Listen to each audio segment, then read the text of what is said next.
Hello student, आप सभी का स्वागत है हमारी नई क्लासेज में। तो आज हमारा जो नया चैप्टर है वो हमारा गति से रिलेटेड है। तो हम इसमें दूरी, विस्थापन, चाल, वेग, त्वरण, बल और गति के नियम, भार, बल आघूर्ण व बल के प्रकार के बारे में अध्ययन करेंगे। तो हम गति को शुरू करने से पहले इसके बेसिक के बारे में जानते हैं कि गति होती क्या है। तो वस्तु की स्थिति में जो समय के साथ या समय के सापेक्ष जो परिवर्तन होता है उसे हम गति कहते हैं।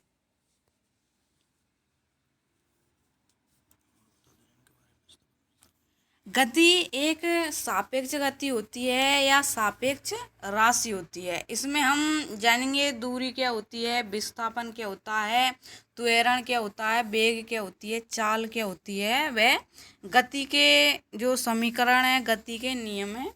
तो हम इसमें सर्वप्रथम देखते हैं कि वस्तु की स्थिति में परिवर्तन समय के सापेक्ष गति कहलाती है। गति एक प्रकार की सापेक्ष राशि होती है। इसके बाद हम देखते हैं कि जो गति में दूरी आती है, विस्थापन आता है, इनकी डेफिनेशन क्या होती है, इनकी मात्रक इकाई क्या होती है, इनकी बीमा क्या होती है। तो हम जानते हैं कि दूरी क्या होती है। तो प्रारंभिक बिंदु तथा अंतिम बिंदु के बीच की जो वास्तविक लंबाई होती है उसे हम दूरी कहते हैं। इसी प्रकार जो विस्थापन की परिभाषा आती है उसमें भी प्रारंभिक तथा अंतिम बिंदु के बीच की न्यूनतम दूरी विस्थापन होती है। दूरी और विस्थापन में सिर्फ इतना फर्क होता है कि दूरी जो ली जाती है वो प्रारंभिक और अंतिम बिंदु के बीच की अधिकतम दूरी को लिया जाता है, जबकि जो विस्थापन होता है इसमें हम हवाई दूरी लेते हैं या न्यूनतम दूरी उसमें काउंट करते हैं। तो दूरी में प्रारंभिक तथा अंतिम बिंदु के बीच की वास्तविक व अधिकतम लंबाई लेते हैं जिसे हम दूरी कहते हैं। जो दूरी का मात्रक होता है वो अलग अलग पद्धतियों में अलग अलग होता है। तो MKS पद्धति में इसका मात्रक मीटर होता है, CGS पद्धति में इसका मात्रक सेंटीमीटर होता है और इसका जो अन्य मात्रक होता है वो किलोमीटर होता है। इसकी जो बीमा ली जाती है वो M0L1T0 होती है, क्योंकि हमारे पास जो लंबाई ली जाती है वो लेंथ में ली जाती है, इसलिए हमारे पास जो मीटर दिया हुआ है वो लेंथ में दिया हुआ है। दूरी में कोई द्रव्यमान नहीं होता है, कोई टाइम नहीं होता है, इसलिए जो इनकी बीमा है इन्हें शून्य रखा गया है। तो इसकी बीमा होती है M0L1T0। इसके बाद विस्थापन जो एक प्रकार की क्या होती है, यह भी एक प्रकार की दूरी होती है जो हम हवाई दूरी ले सकते हैं।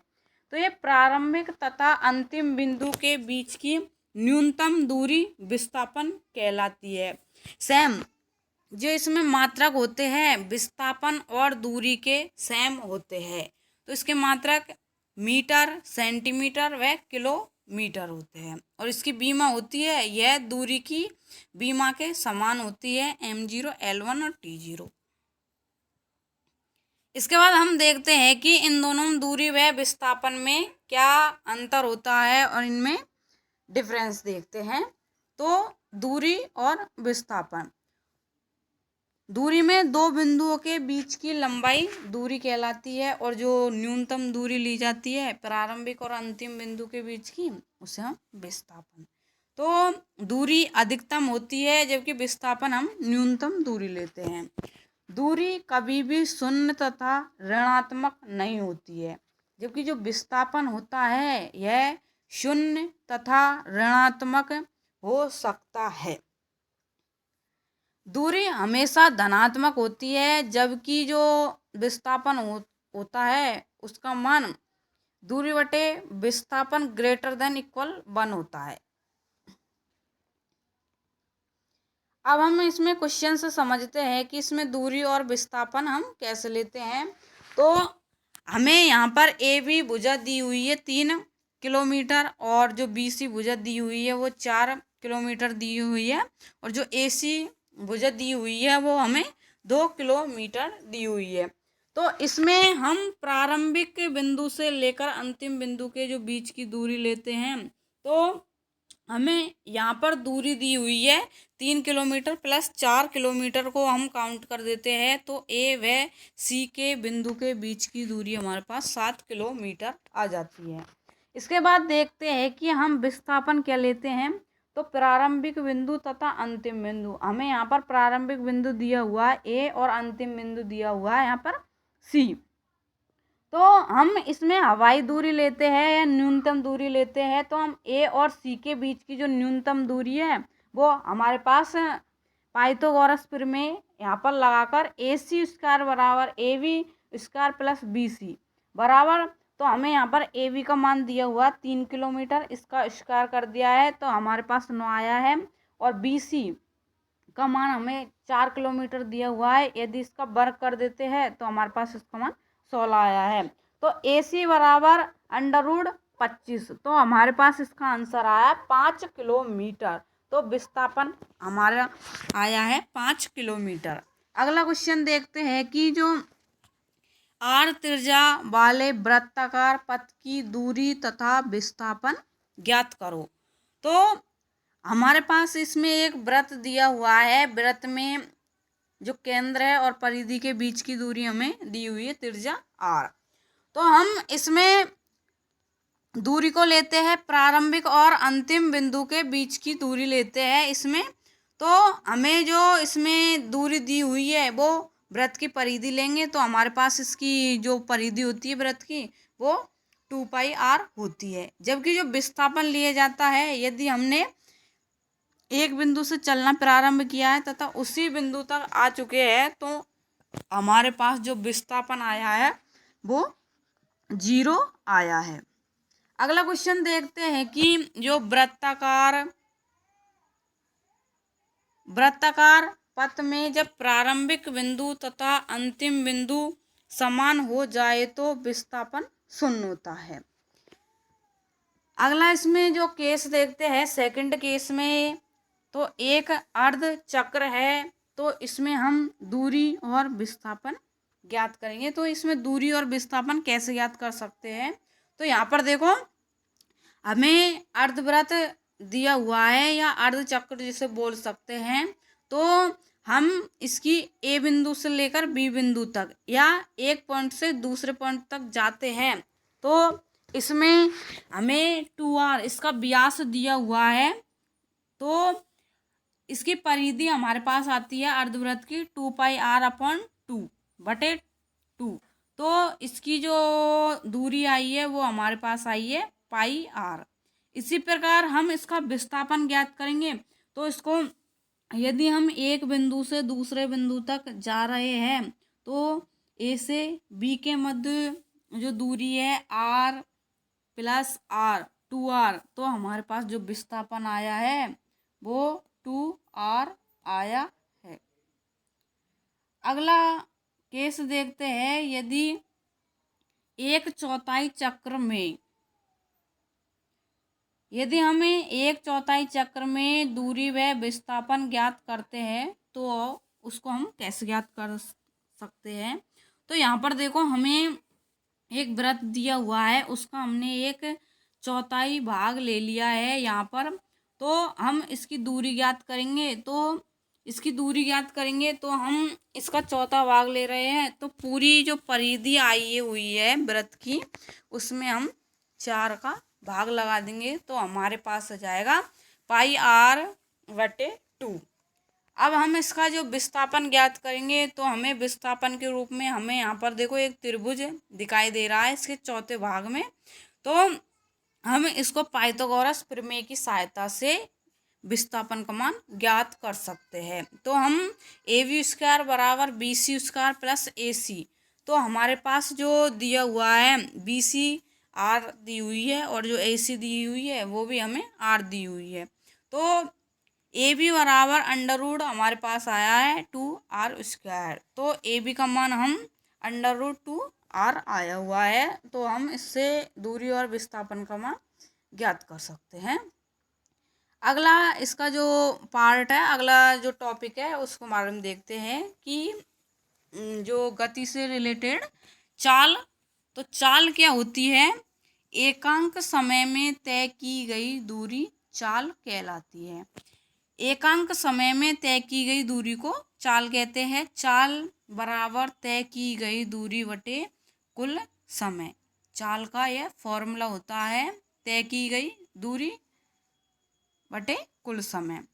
चाल होती है यह एक प्रकार की अदिश राशि होती है, इसमें कोई दिशा नहीं होती है, इसलिए चाल एक प्रकार की अदिश राशि होती है। गाड़ियों की चाल हम ओडोमीटर के द्वारा मापी जाती है। जो गाड़ियों की चाल मापने का जो यंत्र होता है वो ओडोमीटर होता है। हम एक इससे संबंधित, चाल से संबंधित एक क्वेश्चन देखते हैं। एक कार 1 घंटे में 50 किलोमीटर तथा अगले 2 घंटे में 100 किलोमीटर चलती है तो कार की औसत चाल क्या होगी? तो हम इसकी औसत चाल ज्ञात कर सकते हैं। हमारे पास जो चाल का जो फॉर्मूला होता है, चाल बराबर दूरी बटे समय। तो हमें यहाँ पर जो घंटे दिए हुए हैं, पहले घंटे में तो ये 50 किलोमीटर दूरी है और अगले दूसरे घंटे में हमारे पास 100 किलोमीटर दूरी है। तो हमारे पास जो समय आया है वो हमारे पास 3 घंटे आया है, जबकि जो दूरी आई हुई है वो हमारे पास 150 किलोमीटर आई हुई है। तो हम कुल दूरी बटे कुल समय को रखकर हम इसका मान ज्ञात कर सकते हैं। तो हमारे पास इसका आंसर आया है 50 किलोमीटर पर सेकंड। अगला हम इसमें देखते हैं कि वेग वेलोसिटी क्या होती है। एकांक समय में तय किया गया विस्थापन वेग कहलाता है। वेग का जो हमारे पास फॉर्मूला होता है, वेग बराबर विस्थापन बटे समय। दूरी में समय के साथ जो परिवर्तन होता है वो वेग कहलाता है, या वी वेक्टर बराबर एस अपॉन टी। वेग एक प्रकार की सदिश राशि होती है, इसमें दिशा उपस्थित होती है कि वो कौन सी दिशा में जा रही है। तो वेग एक प्रकार की सदिश राशि होती है। हम इसका जो फॉर्मूला है उसकी सहायता से इसकी बीमा ज्ञात कर सकते हैं और इसका जो मात्रक है वो भी हम ज्ञात कर सकते हैं। तो बीमा, हम विस्थापन को हम एस से लिखते हैं और जो समय होता है उसको हम टी से प्रदर्शित करते हैं। एस विस्थापन होता है, विस्थापन को हम दूरी के रूप में लेते हैं, तो हम इसे L1 अपॉन जो टाइम होता है उसे हम T1 के रूप में लेते हैं। तो हम इसकी बीमा M0 L1 T इनवर्स 1 इसकी बीमा हमें प्राप्त होती है।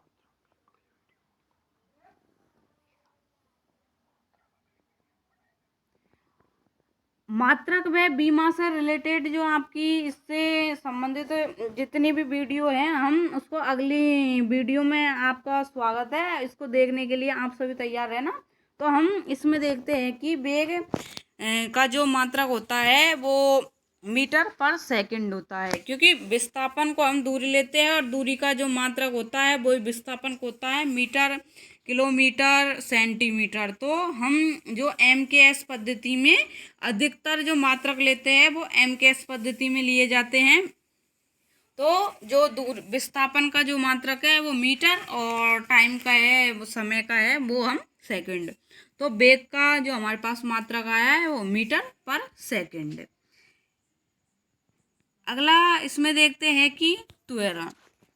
त्वरण क्या होता है? तो वेग में परिवर्तन की दर त्वरण कहलाती है, या वेग में समय के साथ परिवर्तन की दर त्वरण कहलाती है। त्वरण में हम देखते हैं कि यह भी एक प्रकार की सदिश राशि होती है। सदिश राशियों में दिशा उपस्थित होती है तथा परिमाण उपस्थित होता है। इसकी बीमा हम देखते हैं कि वेग दिया हुआ है, वेग की हमारे पास आई है m0l1t-1, जबकि जो त्वरण की जो बीमा होती है वो m0l1t-2, यह इसकी बीमा होती है। और जो त्वरण का जो मात्रक होता है वो मीटर पर सेकंड स्क्वायर होता है। इसमें देखते हैं कि इससे संबंधित कुछ परिवर्तन होते हैं गति में जो त्वरण के सापेक्ष। तो गति की दिशा में त्वरण धनात्मक होता है और गति की विपरीत दिशा में त्वरण ऋणात्मक होता है। यदि कोई व्यक्ति गति की दिशा में जा रहा है तो उसका जो त्वरण आएगा वो धनात्मक आएगा, जबकि गति की विपरीत दिशा में यदि कोई व्यक्ति गति कर रहा है तो उसका जो त्वरण आएगा वो हमें ऋणात्मक प्राप्त होता है। इसके बाद हम देखते हैं कि जो गति से रिलेटेड गति के जो समीकरण आते हैं, गति के 3 समीकरण होते हैं। तो इसमें जो पहला समीकरण होता है b बराबर u plus minus A T, या इसे हम इस प्रकार भी लिख सकते हैं कि b बराबर u प्लस माइनस g/t। यहाँ पर जो a होता है वो गुरुत्वीय त्वरण होता है, या जिसे हम त्वरण भी ले सकते हैं। इसका जो मान होता है वो 9.8 मीटर पर सेकंड स्क्वायर के लगभग होता है, इसलिए हम यह 10 के लगभग होता है, इसलिए हम इसको जो इसकी वैल्यू लेकर चलते हैं अधिकतम वो 10 लेकर चलते हैं। और इसमें जो b होता है वो हमारा अंतिम वेग होता है, जबकि जो u होता है वो हमारा प्रारंभिक वेग होता है। इसके बाद देखते हैं कि जो गति का दूसरा समीकरण है s बराबर ut plus minus half A T square. तो यहाँ पर जो s है वो हमारे पास दूरी या विस्थापन होता है, u हमारे पास प्रारंभिक वेग होता है, t समय होता है, और a होता है यह हमारे पास त्वरण होता है, और t हमारे पास टाइम होता है। गति का हम तीसरा समीकरण देखते हैं बी स्क्वायर बराबर यू स्क्वायर प्लस 2as। यह हमारे पास गति का तीसरा समीकरण होता है, जहाँ पर b अंतिम वेग, u प्रारंभिक वेग और a त्वरण, s बराबर विस्थापन। तो ये गति के 3 समीकरण थे, जिसमें यहाँ पर दिया हुआ है, देखो g का मान दिया हुआ है, गुरुत्वीय त्वरण बराबर 9.8 मीटर पर सेकंड बराबर 10 मीटर पर सेकंड होता है।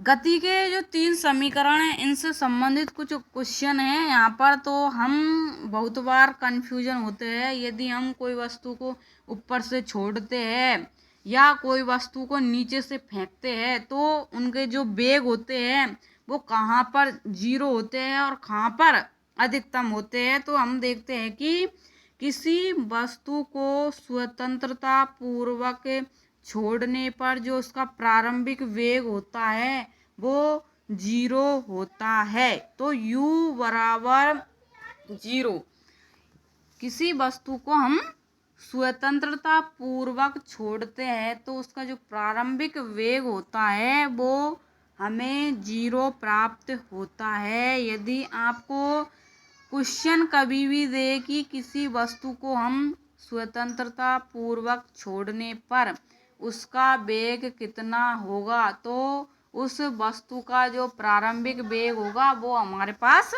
0 प्राप्त होगा। अगला क्वेश्चन देखते हैं इसमें कि किसी वस्तु को फेंकने पर उसका वेग 0 होता है। यदि कोई वस्तु को हमने फेंका और वो रुक गई तो उस वस्तु का जो अंतिम वेग होगा v बराबर हमें 0 प्राप्त होगा। यदि वो वस्तु यदि रुकती ही नहीं है तो उसका वेग हमारे पास अनंत प्राप्त होता है। तो इससे रिलेटेड हम क्वेश्चन देखते हैं कि पहले तो हमने ये क्वेश्चन दिए हुए हैं और इनका नीचे सॉल्यूशन दिया हुआ है। तो हम पहले क्वेश्चन को पढ़ लेते हैं। इसके बाद नीचे इसका सॉल्यूशन दिया हुआ है एक एक प्रश्न का। तो किसी को स्वतंत्रता पूर्वक छोड़ने पर 10 सेकंड के पश्चात वेग कितना होगा। अगला क्वेश्चन है, किसी वस्तु को स्वतंत्रता पूर्वक छोड़ने पर कितने समय बाद उसका वेग 100 मीटर पर सेकंड स्क्वायर 100 मीटर पर सेकंड होगा। अगला क्वेश्चन है, किसी वस्तु कितने वेग से ऊर्ध्वाधर फेंका जाए कि वह 20 सेकंड में अधिकतम ऊंचाई तय करेगा। अगला क्वेश्चन है हमारे पास, किसी वस्तु को 100 मीटर की ऊंचाई से स्वतंत्रता पूर्वक छोड़ा जाता है तो वह कितने समय में सतह पर पहुंचेगी। अगला क्वेश्चन है, किसी वस्तु को कितनी ऊंचाई से गिराया जाए कि 10 सेकंड में सतह पर पहुंच जाए। अगला क्वेश्चन है, किसी वस्तु कितने वेग से ऊर्ध्वाधर फेंका जाए कि वह अधिकतम दूरी तय करे। और अगला क्वेश्चन है हमारे पास, किसी वस्तु को 10 मीटर पर सेकंड के वेग से ऊर्ध्वाधर ऊपर फेंकने पर तय की गई अधिकतम ऊंचाई होगी। तो इसमें हम देखते हैं, पहला क्वेश्चन हमारे पास दिया हुआ है। तो इसमें जो इसमें प्रारंभिक वेग है, यदि हम किसी वस्तु को ऊपर से छोड़ेंगे तो उसका प्रारंभिक वेग होगा वो हमारे पास 0 दिया हुआ है। और टाइम दिया हुआ है वो 10 सेकंड दी हुई है। और तो इसमें हम b का मान या वेग का मान या अंतिम वेग हमें ज्ञात करना है। तो इसमें हम जो गति का प्रथम समीकरण है वो इसमें लगा के देखते हैं। तो b बराबर u प्लस जी टी, ये हमारे पास फॉर्मूला होता है। इसमें जो प्रारंभिक वेग है वो हमें यहाँ पर क्या दिया हुआ है, 0 दिया हुआ है। तो b हमने इसको पक्षांतरण कर दिया है, तो b माइनस जी टी। तो हमें यहाँ पर b का मान ज्ञात करना है। g का मान हम गुरुत्वीय त्वरण का मान जानते हैं कि इसका मान 10 मीटर पर सेकंड स्क्वायर होता है। टाइम हमें दिया हुआ है 10 सेकंड। तो b बराबर जी टी, जी का मान हमने 10 रख दिया है, इसको मल्टीप्लाई कर दिया है 10 से। तो हमारे पास जो वेग आया है वो अंतिम वेग 100 मीटर पर सेकंड आया है। अगला क्वेश्चन दूसरा, इसका सॉल्यूशन देखते हैं कि जो किसी वस्तु को ऊपर से छोड़ने पर जिसको प्रारंभिक वेग दिया हुआ है वो हमारे पास इसमें 0 दिया हुआ है, तथा इसमें हमें अंतिम वेग ज्ञात करना है। और हमें यहाँ पर टाइम दिया हुआ है 20 सेकंड। तो इसमें देखते हैं हम, u का मान 0 दिया हुआ है और b का मान हमारे पास इसका मान निकालना है t बराबर 20 सेकंड। तो इसमें हमने गति का प्रथम समीकरण लगाया है। तो b बराबर 10 मल्टीप्लाई 20, तो हमारे पास आया है 200 मीटर पर सेकंड।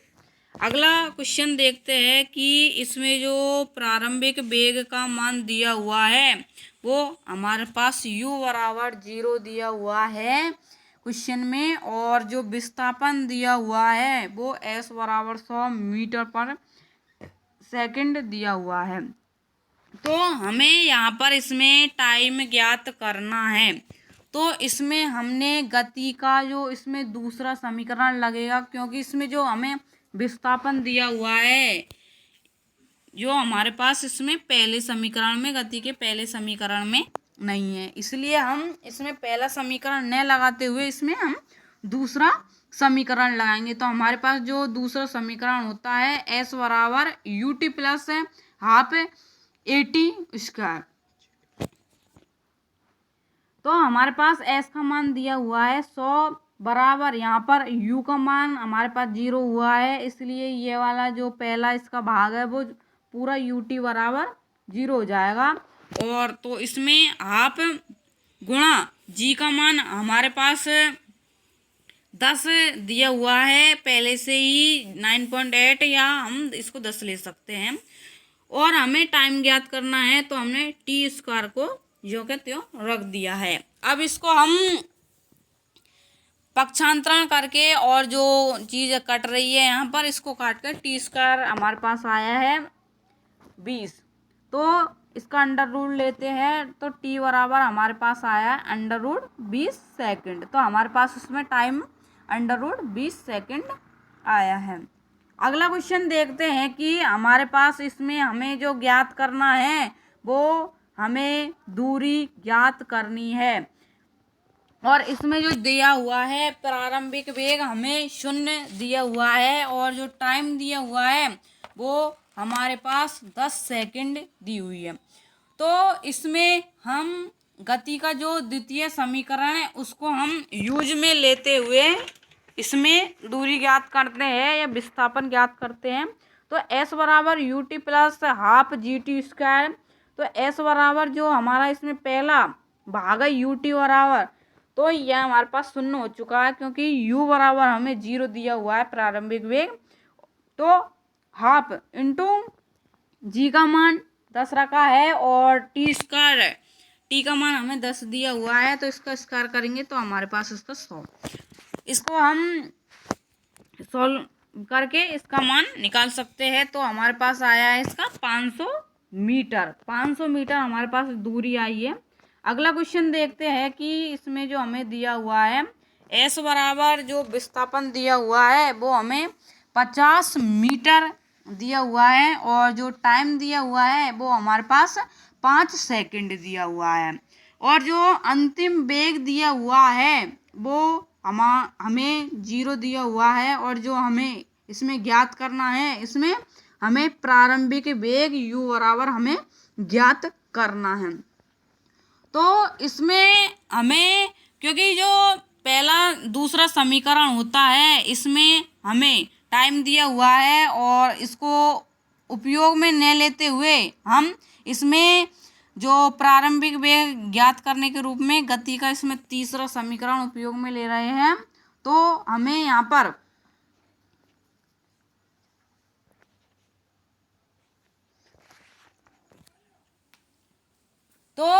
पर हमने u का मान जो है वो u का मान दिया हुआ है तो उसका मान 0 और बी स्क्वायर बराबर 2 इंटू 10 इंटू 50 b बराबर हमारे पास आया है अंडर रूट 1000 मीटर पर सेकेंड। अगला क्वेश्चन देखते हैं कि जो इसमें दिया हुआ है हमें अंतिम वेग 10 मीटर पर सेकंड दिया हुआ है और जो प्रारंभिक वेग दिया हुआ है वो हमें 0 दिया हुआ है और जो इसमें ज्ञात करना है हमें इसमें विस्थापन ज्ञात करना है। तो हम इसमें गति का तीसरा समीकरण उपयोग में लेते हुए बी स्क्वायर बराबर यू स्क्वायर प्लस 2gs हमें बी का मान दिया हुआ है 10 मीटर पर सेकंड। इसका स्क्वायर करेंगे तो इसका जो मान आया वो 100 बराबर u का मान 0 हो चुका है 2 गुणा 10 इंटू s। तो हमारे पास यहाँ पर इसका आंसर आया 5 मीटर। हमारी जो नेक्स्ट वीडियो होगी उसमें हम गति के नियमों से संबंधित जो गति के 3 नियम हैं उनके बारे में अध्ययन करेंगे। यदि आपको हमारी वीडियो अच्छी लगी हो तो इसको प्लीज़ लाइक करें, सब्सक्राइब करें और इसी से रिलेटेड यदि आपको ये अच्छी लगी हो तो हम इसकी जो अगली वीडियो डालेंगे उसको देखने के लिए आप सभी तैयार रहना। Thank you.